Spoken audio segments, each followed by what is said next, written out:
everyone. Welcome to Fireside Creators. I am your host, Reverend Dr. Sherry Pallas. This week's show is on being woke too, and all what that means. And we've got an all-star panel of familiar faces and friends. This is the second show to last week's. We didn't get to cover enough. There was still more to talk about, so we are doing it again.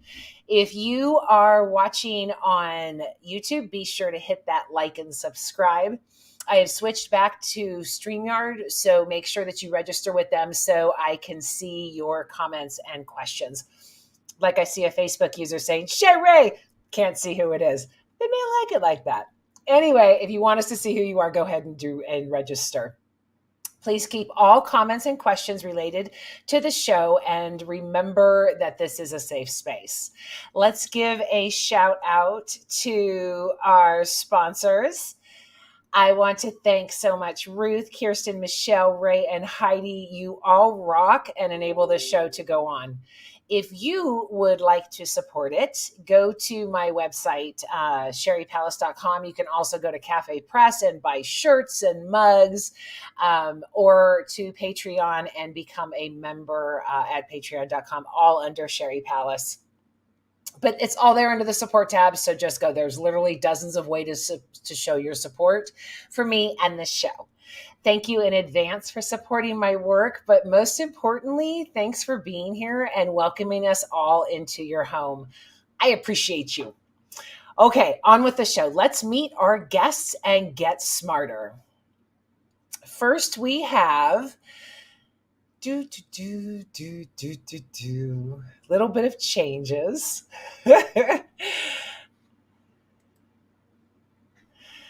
Bill Prickett grew up in the Bible Belt. He served nearly 20 years in the ministry, then built a successful career in public relations and in communications. He has written 5 novels about the influence of conservative religion in Southern culture and the challenges of living authentic. I did it again.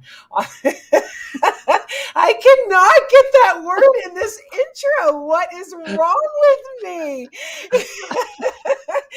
Hi, Bill. Welcome back. Hi, Dr. Sherry. Maybe I should choose a different word. I was just going to say, we're going to It's the challenges of being the challenges of being yourself, being you. I can't believe I did that again. That's hysterical. I have words like that. I have words that I guess so. cannot. Oh my God, I'm crying. Every time I see that word, as long as I have to read it, it's fine. Oh yeah. If I have to say it, let's come up with a synonym. Oh, that's so funny. Okay, Curtis B. Struggs is a decorated Army veteran, single father. He is currently the COO of East Cleveland Growth Association. Curtis has 2 bachelor's degrees in paralegal education and public administration and 2 master's degrees, an MBA, a master's in finance, and he has been involved in communication relations since 2006 when he left Cuyahoga County Sheriff's Department. Welcome, Curtis. Hi, how are you? Hi, there you are. So, welcome back this week. Yes, I'm here. You're here. And you didn't make me say authentically. So, here we go. So we wanted to do another show because there was a lot that was left undiscussed. And by the way, just to say, Ash is supposed to be here, but if they don't show up, then they're not going to come on. But if they do, then I will pop her on. Okay, so last week we discussed the where woke originated back with the civil rights movements and how politics is currently using it now. I don't think we got off into the fringes of those types of subjects. So, Bill, I know you've been journaling about this week. So what are your thoughts since last week? I think two main thoughts came up in my journaling this week. One, not definitively, but woke is about words. There is this idea of, what we say matters. And so when we my sense of wokeness is that there are words I just won't use about people, pejoratives about somebody. They may use, and we discussed this briefly last week. Women can use certain words about themselves and about one another, but for me, I'm not going to use it. A group can. Lesbians can use words about themselves that I won't use. So it's about words that, how we say things to whether we're encouraging somebody or building them up or whether we're tearing them down. And so I think words is the first thing that came in one of my journals this week. And then the second thing is woke is hard. It is just not. I know why people get, oh, you're just too woke, because it is not easy uh, maintaining a sense of other people's space and other people's feelings, and it takes effort. And I mentioned last week that when it became people began using different pronouns, that was not an easy transition for an old white guy. Learning pronouns, learning that certain things are offensive. It is not easy maintaining a sense of compassion, a sense of caring, a sense of awareness of somebody else's frailties or their triggers. So I think that wokeness is hard work. I really like that you said that you associate it with words, because I don't know that there are is there a better way to associate it. I'm going to stop right there and bring in Ash. Yay. What's up, Ash? Well, hey. Hey, Ash. Sorry I popped in kind of late. The dog decided to make my life chaos tonight, so. Mine too. It's okay. So we were just, I know that Ash, you watched the show yesterday. Right.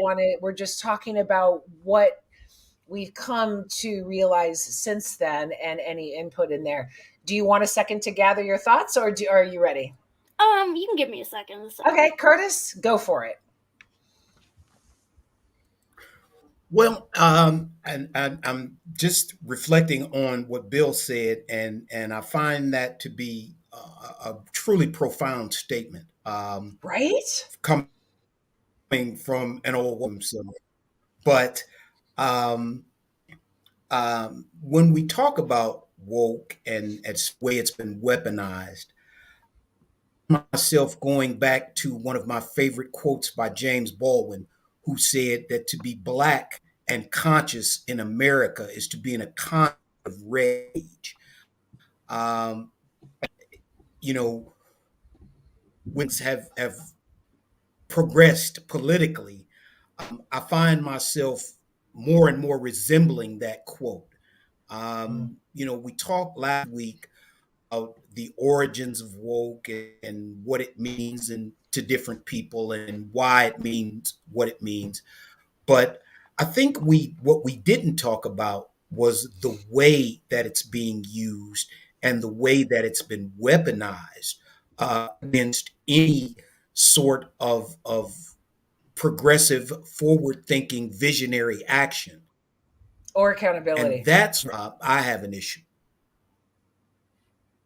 Yeah, or accountability. Yes. I mean, it's yes. You don't want to take in the state of Florida where they have a governor who doesn't want to take account for the just awful state of affairs that state is in. So then there is an enemy, and that enemy is wokeness. The so-called free state of Florida. Well, what state aren't you free in? Well, I mean, I'm sure that that's a rhetorical question, but the South is getting less and less. Yeah, I mean, Joel is saying that. What's up, Joel? You are registered with StreamYard. I can see your name. I'm going to skip over your question about that, but it's hard not to see DeSantis as a fascist, to be limiting speech, to be limiting books, to be having those things, and then attacking wokeness on top of it. I mean, that's just pure projection. It's really kind of funny. Ash, are you ready for us? Okay. Give me one I second. I I'm just think cleaning up my notes here. Okay. I think that in many sense, in one sense of the word, it's as ironic as conservative Christianity and conservative Christians today saying they're being persecuted because they can't do certain things or they can't impose their beliefs. And so it's an overall broad mentality. This idea of wokeness and persecution and religious freedoms, religiously deeply held religious beliefs, those kinds of things. It's creating this framework where uh, they are a protected group that gets to impose on everybody else. Well, and Nick Fuentes, who Ugh. just Well, had yeah, you're dinner right, Bill. with, oh, I'm sorry, Curtis, who just had dinner with the former guy. In some of his videos, he addresses wokeness and says, just get over it. Stop being a whiny little bitch. So you used to couldn't drink at water fountains. Wham, wham, wham. And as he's saying this, I am becoming enraged because this white boy, or well, it's Fuentes, so he's not technically, but anyway, he's posing as a white man and eliminating the struggles of everyone else. And I think that anti-wokeness is again asking people to be silent, to say, I don't give a fuck about your pain. I don't care what anybody has done. I'm just going, just better suck it up because it makes me uncomfortable. Curtis? Mhm. Yeah. Well, historically, Sherry, it's a thing where we talk about reparations and other conversation, but we talk about reparations, and everybody is all up in arms about reparations for the descendants of farmers, but nobody was up in arms when they got reparations after they were interred. Nobody was up in arms when the Jews got reparations for World War II. Nobody was up in arms when the actual slave owners got reparations after the passage of the 13th Amendment. Because of their loss of But property. somehow saying that, exactly, some saying that the descendants of slaves should be compensated for basically building this country for free is somehow a non-starter. I mean, if being woke, then okay, I'm woke. Yeah, but if they deny that history, then there's no reparations to pay and or to acknowledge, and then you are just a whiny bitch, right? Doesn't it all go hand in hand? The removal of CRT, the silencing of women, Exactly. the even the DACA recipients being challenged now. I mean, it all goes down the line to say once again, just shut up so we The can be white, comfortable. And Well, and I think the that's whitewashing. and erasing the Well, LGBTQ people. I think I'm sorry, Curtis. I didn't hear you skip in, but exactly, the word Sherry just used exactly. But you're exactly right. comfortable, comfortable.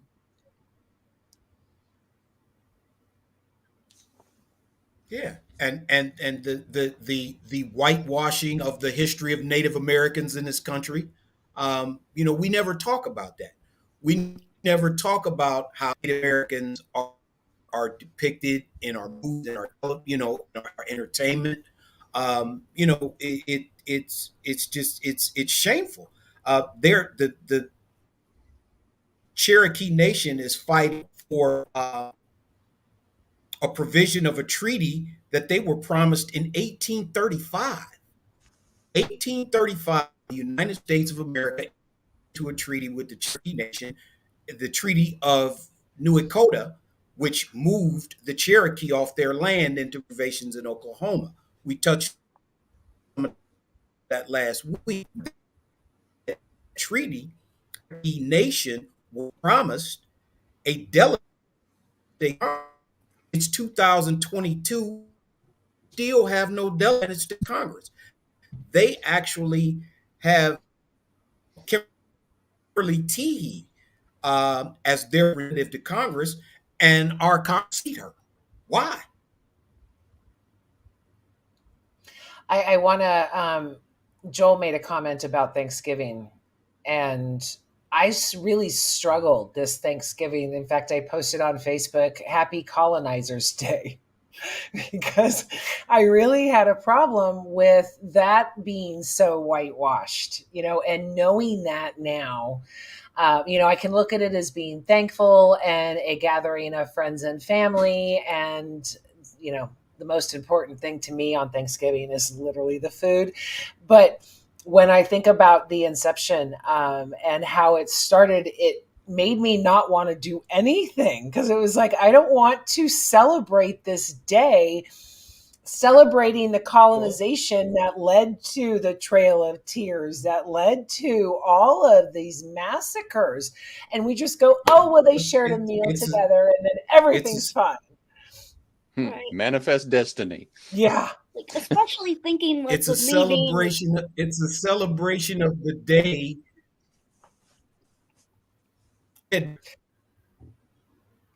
Curtis, with your delay, just keep talking.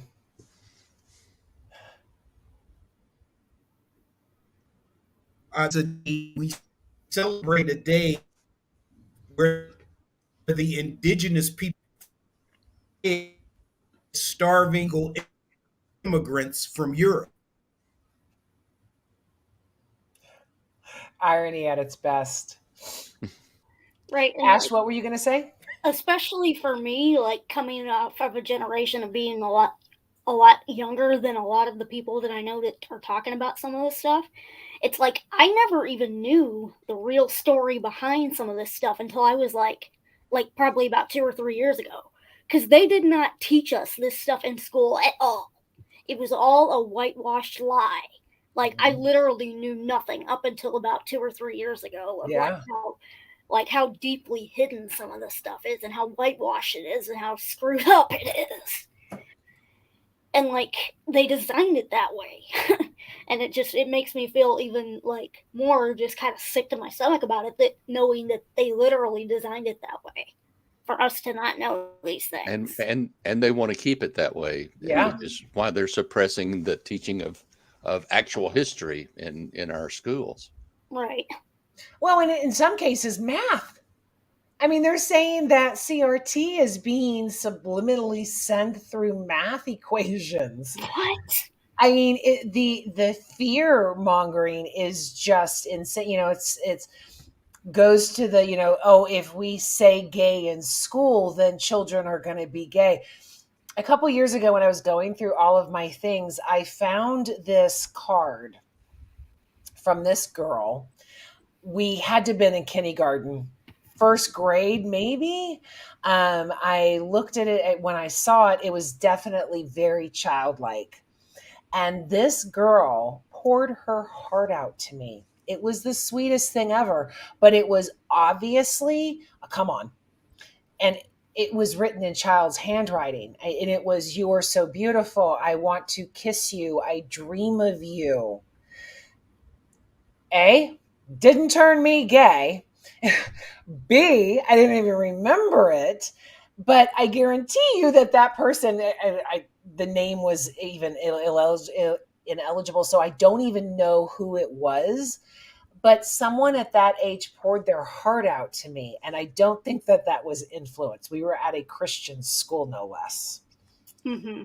So to say woke as, you're going to be grooming children, no, you can't make someone gay. You can't make them straight. Right. Like, especially for me, going off that particular angle, I remember, growing up, as I mentioned in the panel last the last one I was on, when I was growing up, I kind of had some deep, deep, deep feeling of maybe I'm not straight, even if I didn't have the words for it when I was like 10. And so, that was that thing. And it was like, okay, well, if being gay is a choice, what 10-year-old understands that enough to make a choice? You don't, because it's not. And like, I remember when I was talking to my mom about it when I came out like the third or fourth time, I said, yeah, I've known since I was 10. And she's like, well, how are you supposed to understand that when you're that young? And I'm like, you're not. It's not about sex. Mm-hmm. And like, it's not about that type of stuff. And speaking of angles with coming out, I actually had a similar experience when I came out to them as non-binary, because the first time when I was still kind of trying to figure stuff out, I was very, very abruptly outed right when COVID started. And I remember my mom yelling at me on the phone from my apartment and said, what, are you trans now? Like, what's so bad that you don't want to come home in the middle of a freaking pandemic? And she backed me into a corner, and all I could say was, yeah, which in hindsight, I wasn't completely wrong, but I had hit it from a little bit of a wrong angle. And I just remember with that particular conversation, the way she said it was kind of a mentality of what trend are you jumping on now? Like, that's literally kind of the feel that I got from it. And I actually think she actually literally said that. Like, exactly that. Like, what trend are you jumping on now? What do you think you are now? Blah, blah, blah, blah, blah. Well, and when you and I were talking last night about you being on the panel, I said, I don't think that you would have the trauma and the pain and the rejection if your parents were more woke. Right. If they understand, if they could see you. Right. If they could see where I'm coming from. But they see everything through a cishet, white, conservative Christian lens and they don't take the time to really notice things in life that aren't part of that lens. Like someone who is asleep.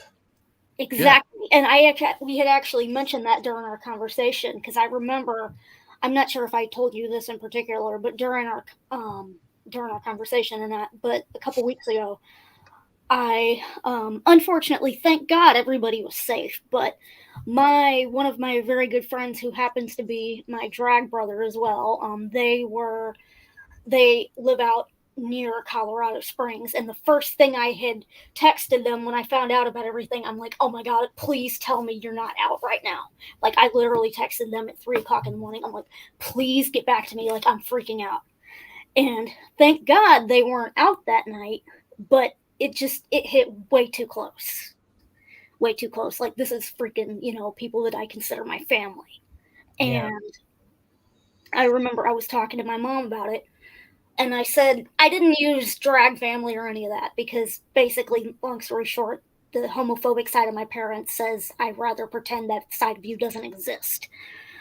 So I took it from an angle as, oh yeah, a friend of mine, which they are my friends, so it's not a total lie. But I said a friend of mine lives really close to the area, and like, they could have very easily been caught in that. Can you like pray for them and pray for the community and stuff, because it's a mess. And the first words out of her mouth were, of course I'll pray for them, but just so you know, like, I don't know why you're so upset, because this stuff happens all the time. And I'm like, you're rubbing salt in the wound here. Yeah, I saw several justifications when people were talking on news sites and things, and don't read the comments, Bill, but I do it anyway. Right, same. And you see some of the people, just some of the comments. It's and that's, if it's wokeness or cognitive dissonance, I don't know. I mean, there's just this. I saw somebody in one of the comments talking about lenses that we see things through. Whatever metaphor we use for it, there are people who just have a way of seeing things, and they're blind to the realities of pain. They're blind to We're blind to anything that doesn't affect discrimination. us. They're blind to pain of others. And that's why woke is such a beautiful word. It's Right. such a beautiful concept. Right. They're basically blind to anything that doesn't affect them directly. Yes. Okay, but then they say the same thing about us. So how do we build that bridge? How do we say, I mean, they're the movies where, you have dream world and reality, and we are, Rachel Maddow calls it world 2. I've been calling it bizarro world for the last couple years. How do we say, how do we prove that we are the ones awake and they're the ones that are sleeping? Or how do they prove that we are the ones that's sleeping? Where does that, I mean, I always go back to love. Err on the side of love, err on the side of compassion. But I have had some people come at me and say, well, I love you more than you will ever love me because I care about your soul and I care about you burning in hell. And my answer was, love me now, here in the now. Don't worry about, the hypothetical, what's going on down there. But again, if that's their reality, how do you even bridge that gap? Because I'm literally looking at reality and their reality is beyond this one. Stumped you all? No, it's I mean, is there a way? and absolutely right. It's just I was just struck by Ash's observation that a lot of the stuff that we talk about, she didn't was taught. Well, I'm older than you, Ash, and a lot of the stuff that I have found out I wasn't taught in formal education. I learned at the level and even at the postgraduate level. We are given in our public schools and even in our private schools and religious schools this whitewashed version of American history, Right. and we aren't told about the genocide, the fratricide of the country that we all live in. You know, Right. we uh, one of the things that a Chinese state Tony Blinken is preparing for Joe Biden's summit with Xi Jinping. He says, you and the United States talk about our treatment of the ethnic Uyghurs in China. Well, how do you justify your Black Americans? And Tony Blinken, who is the Secretary of State of the United States of America, was stuck. He was literally stuck. He could not answer because he had you know he had no answer. So it kind of struck me, and what Sherry was just saying, there was a quote, and I don't remember who said it, and the author asked, am I a man? Am I dreaming I was a butterfly, or am I a butterfly dreaming I'm a man? Mm. That's kind of where we are.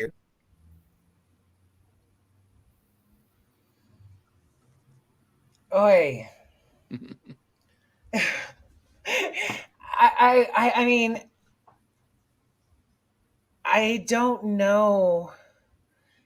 I think some people, my ex used to say, forgive the language, there are pussies, dicks, and assholes for a reason.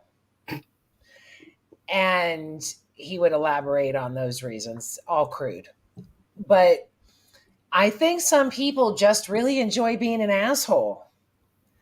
And I don't know that saying you are hurting someone's feelings, or you are not honoring them, or you are driving a wedge between this, that they are going to own any of those actions. because being woke means seeing your neighbor, seeing, what's going on in our world, seeing the devastation and owning it, because unless you own it, you can't fix it. Right. So if we can't fix this problem, then our descendants, it's just going to get worse, and our country is going to be gone. All of these things, it must be addressed. We have to wake up. So when anyone's saying don't be woke, no, wake the fuck up. Yeah. Amen.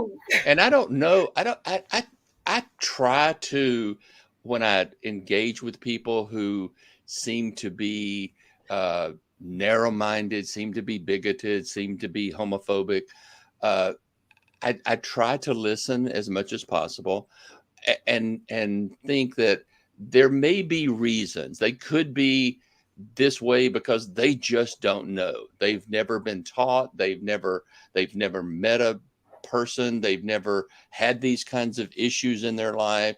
I know there is the willful ignorance, but I do know also there is the psychological reality of cognitive dissonance.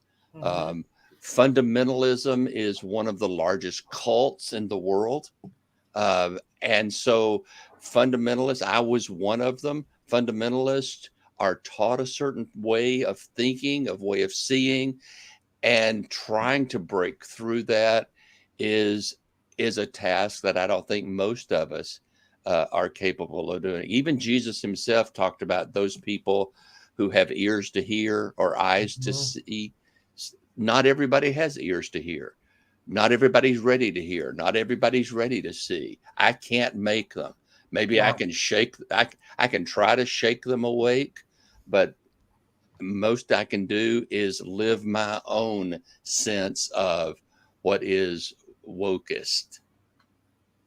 Well, and I think a side of woke is just minding your own business and not caring what, care about the kindness, care about who someone is, not what they are. Exactly. And, going off of what you just said about kind of really minding your own business and kind of caring more about what you have to offer to your particular situation. I remember this wasn't exactly 100% minding my own business, but I remember when I was at college, I was walking across campus with my girlfriend at the time. And being a public college, they have to have the whole freedom of speech thing where they let people come and do whatever protest or whatever that they want to do. They have to let them do it. And almost once or twice every semester, there was this couple guys, actually, we call them the quad gods. Basically, what you would typical, crazy, yelling out there, fundamentalist, yelling the Bible in your face, that kind of stuff. And most of the time, I would just ignore them because most of the time I had somewhere to go. But this one particular day, I was actually coming back from class, and I happened to be with I don't think I was with my girlfriend. I had just been thinking about her at the time. But I walk up to this guy and I said, hi, and I just want to let you know, I'm a Christian, I'm a Catholic. I was raised Catholic, and we started talking about kind of the Bible a little bit. I'm kind of letting him do his thing for a second. And I looked at him and I kind of did this little thing, and I said, I just want to let you know, I'm Catholic, I'm gay, and God loves me just as much as. I said, I'm Catholic, I'm gay, and I know my girlfriend loves me just as much as God does. And he had smoke coming out of his ears, and he started screaming at me, and I just walked away. And it was the best thing I could have ever done in that particular moment, because it was like, I didn't start a fight. I was literally using his own stuff against him in a way that he probably didn't even know was possible. Keep doing that. They are some of the highlights of my life when I have done that. Yeah. Curtis, what say you? Is he frozen? I think so. I'm at the core of this whole discussion is that people want to be seen, they want to be valued, and they want to be respected for who they are. And there is a segment of our population, unfortunately, doesn't want to do that. Mm-hmm. And again, that is why we have weaponized the word, or they, not we, they have weaponized the word woke because they don't want to see, value, and respect for who they are. One of the one of the statistics people fear, and I absolutely fear the most, is that by 2050, white people will know of America. And that scares shitless. It really does.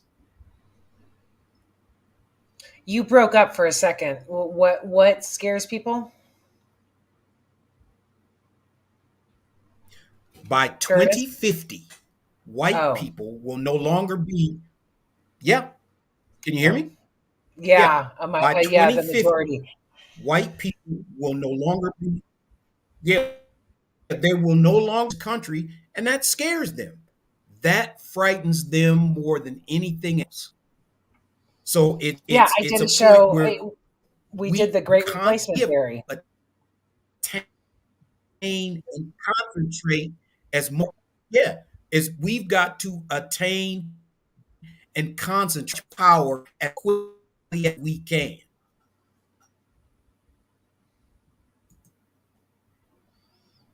Bill?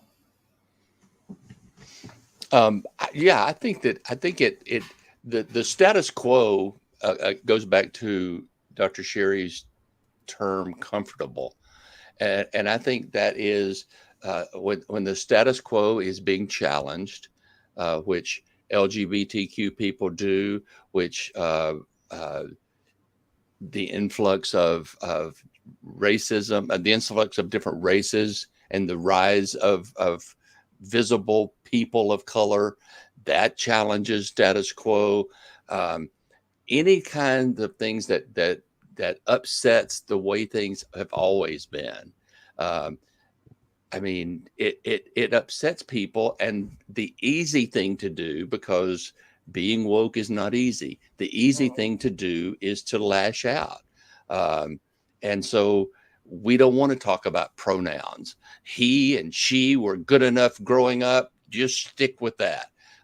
Why do I have to learn your pronouns? Just use the right pronouns. Uh, why do they have to get married? Why it's all of these things that upsets the status quo or upsets these ingrained religious dogmas, and so it's very, very uncomfortable. And so, to one degree or another, sometimes very politely, as we saw recently in reading about the Hallmark movie star that now is going. She's talking about traditional marriage, um, and she's a very nice bigot, and I see those all the time. The very nice bigots who say, well, I love you all very much, but what I I hate to believe is much. sin. Yeah, I know it's and so that's the kind of thing that upsets people's tradition, their status quo, their the way they've always seen things. And so that's what I meant earlier when I said people's reaction to these things could be just discomfort.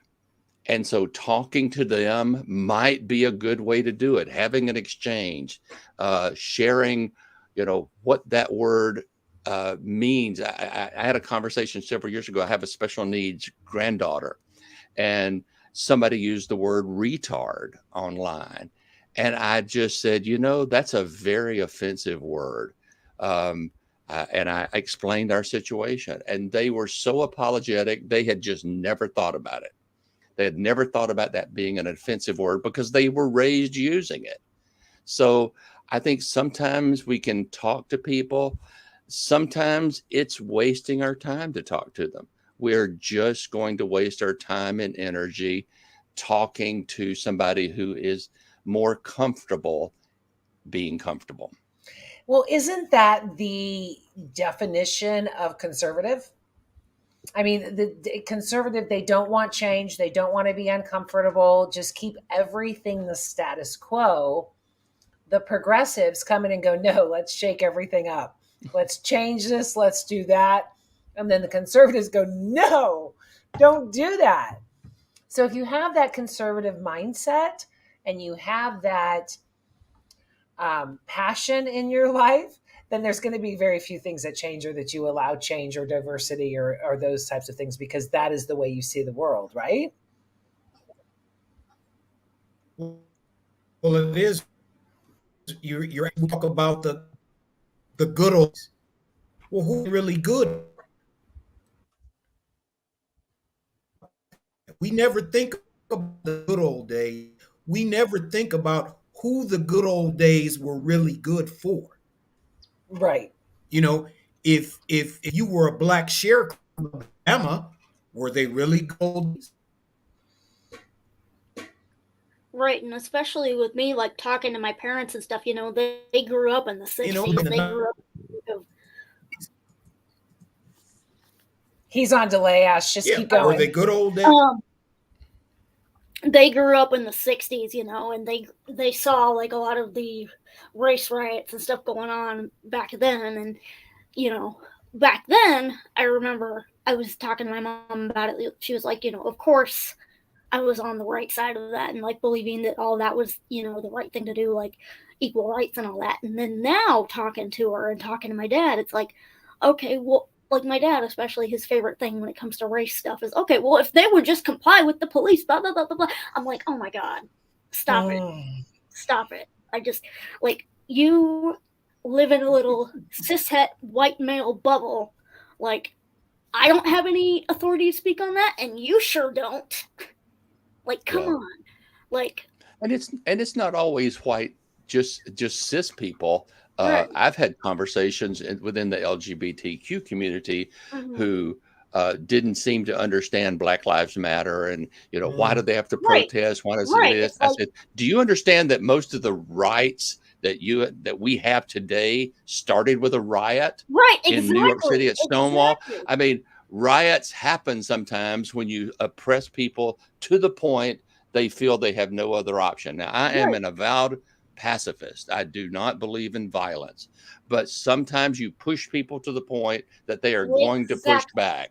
Exactly. And I think it is not just irony, it is hypocrisy for the LGBTQ community not to be completely on board with the protests of women's rights, the protests of Black Lives Matter. We are just hypocrites if we don't get on board. I'm sorry. I'm shifting back into my preacher mode. You go, boy.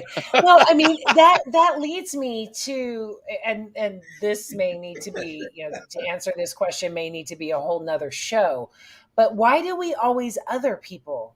I was absolutely amazed that the biggest contributor to the Anti-Equality Marriage Act in California were the Black churches. The Black churches that were literally started the Underground Railroad, literally formed and fought for all of these rights, were the ones that were the champions of not allowing the LGBTQ community some rights. So, like I said, this may be too big of a question to even address on this show, but woke is kind of seeing the other person as yourself. And if that other person is always evil or needs to be fixed or anything like that, you will never be woke. Right? Right. It's all about intersectionality and like tying stuff together, because it is like, the sociology graduate in me could literally go on about this forever because I studied it for 4 years. Like, literally, there is intersectionality behind everything. Like, yes, I have privilege being white. Yes, I have, I need to be able to use that to elevate myself and like, fight for the people that don't have that. But then at the same time, like, I also have to depend on my straight cis friends to do the same thing for me when I'm being like, attacked by different things, because like, stuff happens. Like, as I said, the one thing that really irritated me when I was trying to have a conversation about Q with my parents the other day was the first thing out of their mouth was, well, the stuff like this happens all the time. And I remember I called my sister the very next day, and she was like, I am so sorry that I was not there, because she had no, this was before Thanksgiving, so she was just getting ready to come back, but she was like, I'm sorry I hadn't been able to come back yet, because I would have smacked some sense into them or talked to them at least, because that is completely uncalled for, I'm interested. I'm sorry, Ash. Go ahead. And they even have made similar comments about different stuff with Black Lives Matter type stuff going on.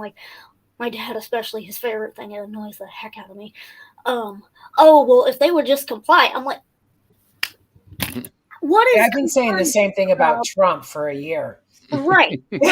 What is compliance if somebody's literally walking down the street, picks something up off the ground like a gum wrapper or something, and some stupid cop thinks it's like a gun somehow? I'm like, okay, if you think a candy wrapper or a toy, or in that case with that 12-year-old, is a gun, you must be too incompetent to do your job. It's just freaking ridiculous, the excuses that these people come up with. Well, it's all based on fear, Right, it is. It really is. Go ahead, Curtis. Well, there are two names people can give people, Ash, when they talk about if you just comply. Philando Castile and John Bolton. Philando Castile, and we all saw the video, he was sitting in the car. He told the officer, Yep, I am armed, I have a concealed. The officer said, let me see. He reached in his wallet to get his concealed carry permit, and the officer shot him 6 times. John Walton in Beaver, Ohio, was talking to his girlfriend on the phone. He found an airsoft rifle in a Walmart where they carry firearms. He walked around the corner. The Beaver Creek police got a call saying a black man was walking around carrying a gun. He walked around the corner with his phone in one hand, the airsoft in the other hand, and he was shot, literally talking to his girlfriend on the phone. So Breonna Taylor was sleeping. If we what just about if the a other black guy? man, you still get shot. Yeah. Right, exactly. Yeah. It's ridiculous. I mean, we can give example after example of black people complying and still getting murdered. Right, exactly. And that's just what really pisses me off, about the way my parents see things with that stuff like that, especially. Because it's they don't really care about that stuff, because their favorite line for that is, oh, well, how common are those instances of, oh, I was doing nothing? Actually pretty common if you look at the facts, get your butt out of Fox News. That's a different rant. Well, and that's really a question. Do they even want to see? Probably Because not. a lot of the people I know that assault or degrade wokeism or woke theology don't want to know. They don't want to read. They don't want to see any of those things, because that would force change on themselves. That would force them admitting that they were wrong at some point. Right. And all of that does not fit into that conservative mentality. And believe it or not, you guys would probably be shocked to know this, but growing up in this environment, I was that kid. I was super conservative, all throughout high school. Mm-hmm. And crap, because that's all I had spoon-fed to me.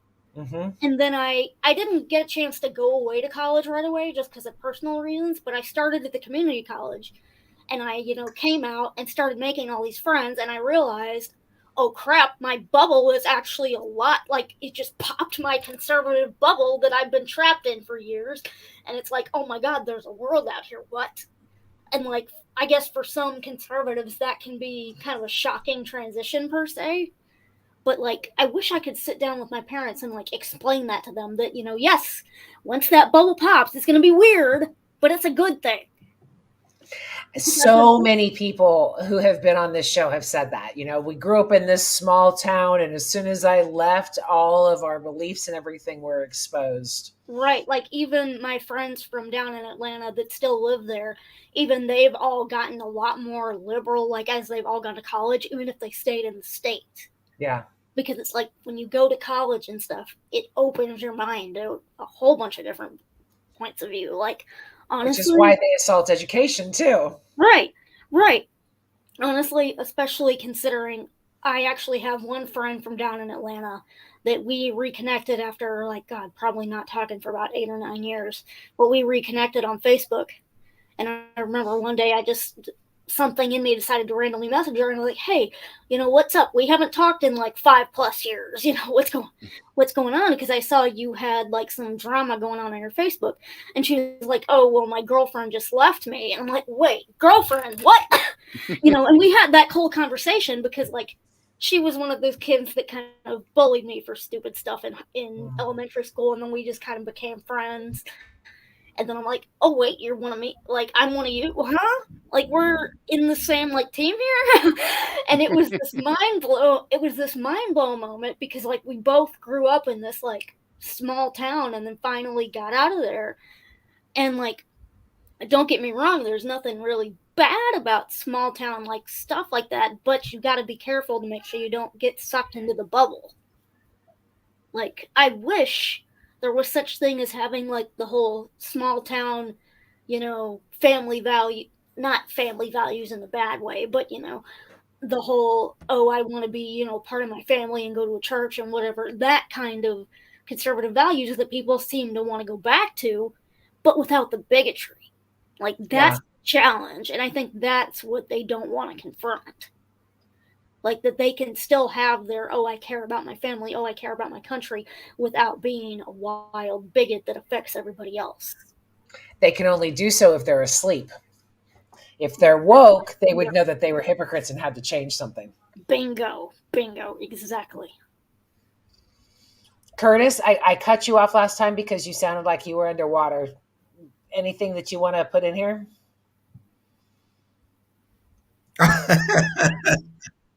No, I was just and amazed at how our country and how again we have 4 woke folks here talking and amazing how we're putting each other through this and people are watching and kind of have their eyes opened as well. Let's hope. Well, we are already at the top of the hour. Let's really give some thoughts and reach down in the heart of your soul and in your mind and give us some final words and some wisdom. Bill, I'm going to go ahead and start with you, put you on the spot. Okay. But what? Give us a summation of what you have been through this week and what you came up with through your journaling. Well, it goes back to I can't make somebody wake up. I mean, the old adage, you shall know the truth and the truth will set you free. I do believe that, but I think before it sets you free, it's probably going to scramble your brains and hurt like hell. Turn your convictions upside down, and you're going to end up being an emotional wreck. You're going to get angry, and it's going to give you a migraine headache. Yep. It could also turn your friends and family against you. But in the end, I think the process of knowing the truth can set us free. I mean, we can be free to let other people be who they are. We can be free to not understand everything. I don't get it all. If somebody tells me something about themselves, I can say, okay, that's not my experience, but all right. And so I do think that being woke is not a state.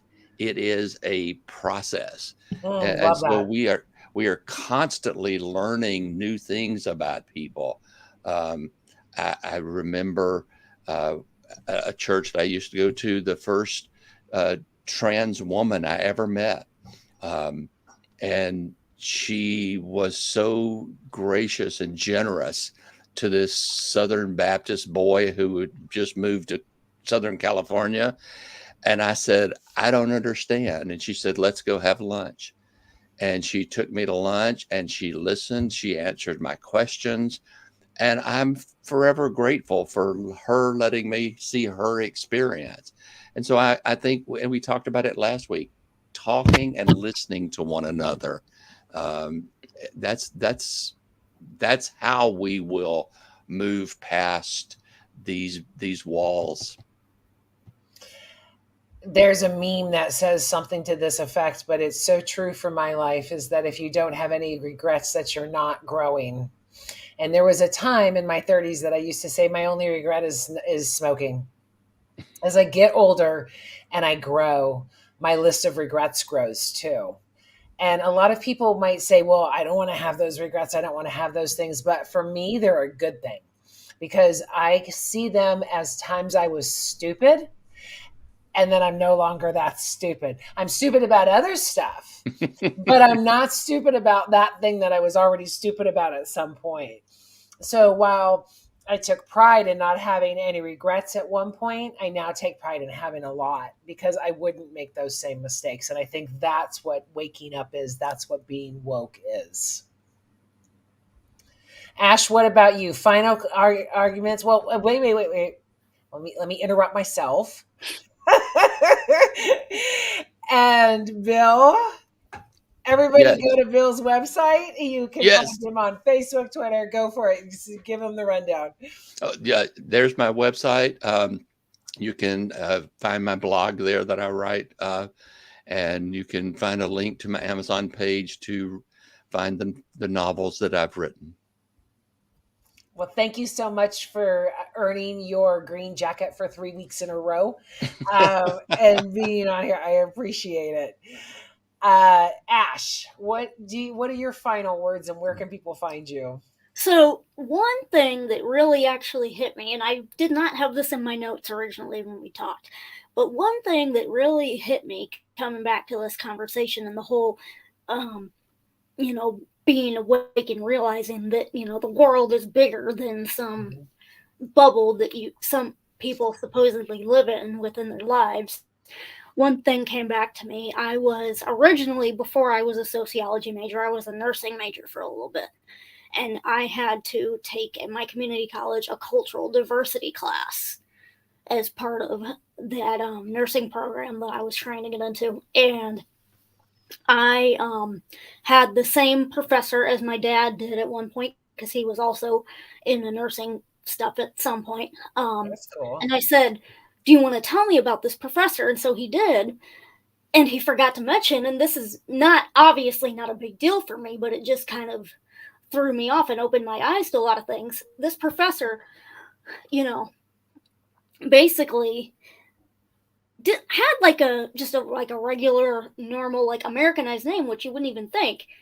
And I was thinking, okay, Terry Hogan, probably a white guy. Completely wrong. So I'm thinking, maybe brown hair, blue eyes, kind of white guy, right? We're waiting in class, and in walks this guy, this big burly black guy that probably looked like a football player. And I'm like, huh? Like, my gut reaction was, last guy you would ever expect to be a college professor. But long story short, that whole first class he was talking about his one of his high school reunions or whatever, a family reunion it was. And he was telling this story about this family reunion, and he walks into the Hogan family reunion expecting to see all these black people, and it was a bunch of, like, he was the only black guy there. And it was a thing about cultural diversity and genetics. But I was just, to this day, what sticks with me from that conversation was, I wonder how he felt being the only black guy in that room. And, like, having the credentials and the life experience that he did, and I wonder if he still felt like discredited being in there. And he ended up being one of my favorite professors. I took like 4 classes with him, but you know, it just kind of was one of those things that stuck with me about I had my own biases to work through that I didn't even realize until, I got into a class like that. And basically, ever since then, that was like the foundation for my degree and now my career. Because I actually had told him after that first class, I said, by the way, I'm switching my major to sociology, and it's because of you. And I actually made him cry with that, I think. Yeah, well, and that's one of those things where you saw your own growth. Right, exactly. And like ever since then, I've been doing a lot of that for my own self in different ways. As I said, I used to be, before I went to college and before I started coming out to myself and realizing different things about myself, I used to be that homophobic, transphobic, spitting out what I was fed by my parents person in like high school. And then I got to college and it was like, oh my God, this is crazy. Wait till you get our age. It's going to be even crazier. Oh, geez. Thank you so much for coming back on, Ash. Curtis, talk to me. What final words, and where can people find you? Final. And he's frozen. What? Don't ever, when a person consciousness, and always nothing great is. I am sure that you are laying down the most bomb ass intellectual words of wisdom, and I can't hear you. Am I the only one? Okay. Curtis, I'm so sorry, dude. Can you hear me? There, I heard that. And that's all. I am so very sorry. One more time, go. Me? No. It sounds like you're underwater. You're coming in and out. I'm so sorry. Go ahead and write them Okay. and then put them in Now? the Facebook thread because, like I said, I know that you're given some great information. Okay, I give up. Thank you all so much.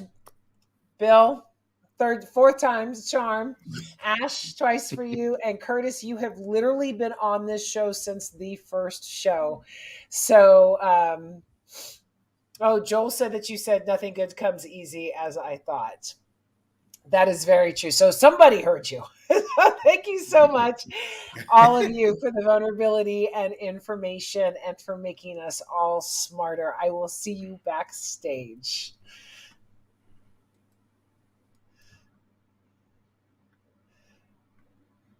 Okay. I hope that answered a lot more questions for you. I hope that dug deeper into what is woke, and then maybe it sparked something in you to say, let me go ahead and look into this more. I don't want to be asleep. I don't want to be a sheep. I don't want to be those types of things. Find something in your life that you can counteract your beliefs with. Something that worked for me years ago was trying to prove. So I spent an entire day trying to prove all of my beliefs wrong. It was so easy to do, and that scared me. But it also sent me on a whole nother path to go, I want all the truth now. So challenge yourself. Challenge yourself to wake up. Challenge yourself to look at the other side and see what they're doing, even if you disagree with it. Step in their shoes for a second, and at least then you'll be able to empathize with them as opposed to judge them. I don't know what we're doing next week. This show kind of prompted, I kind of want to do a show on the othering, but we'll see. Building the schedule for next year. So it's all good. I will see you back here on Tuesday. And no matter what you do, remember, always walk in love. Mwah. Bye, you guys.